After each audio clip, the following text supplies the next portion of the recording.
بسم اللہ الرحمن الرحیم۔ میری عزیز بہنوں، بیٹیوں اور بھائیوں، صلہ رحمی کے متعلق 40 احادیث میں سنا رہا ہوں۔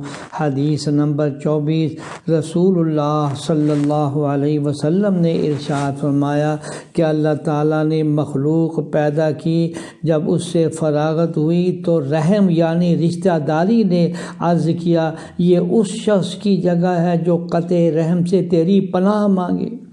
اللہ تعالیٰ نے فرمایا، ہاں، کیا تم اس پر راضی نہیں ہو کہ جو شخص تجھ کو جوڑے یعنی رحم رشتہ داری کو جوڑے، میں بھی اس سے جوڑوں اور ملاپ رکھوں، اور اس سے توڑوں جو تم سے اپنے آپ کو توڑے۔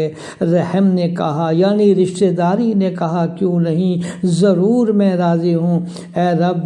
اللہ تعالیٰ نے فرمایا، بس یہ تیرے لیے ہے، یعنی تجھ کو دیا۔ رسول اللہ صلی اللہ علیہ وسلم نے فرمایا، اگر تم چاہو تو اس کی تصدیق میں یہ آیت بھی پڑھ لو، اعوذ باللہ من الشیطان الرجیم، فہل عصیتم ان تولیتم ان تفسدوا فی الارض وتقطعوا ارحامکم۔ یہ سورہ محمد ہے، اس کا ترجمہ یہ ہے، پھر تم سے یہ بھی توقع ہے کہ اگر تم کو حکومت مل جائے تو خرابی ڈالو ملک میں اور قطع کرو اپنی رشتہ داریوں کو۔ یہ صحیح بخاری کی روایت ہے۔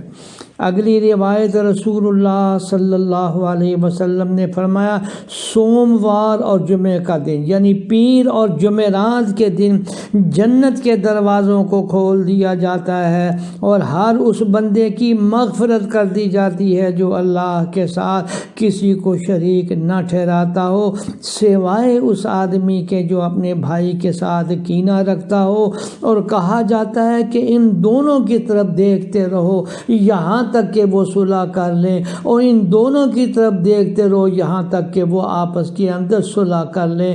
حق جل شانہ نے آپس میں صلح کرنے والوں کی کس قدر فضیلت بیان فرمائی ہے۔ اللہ قدر کی توفیق عطا فرمائے۔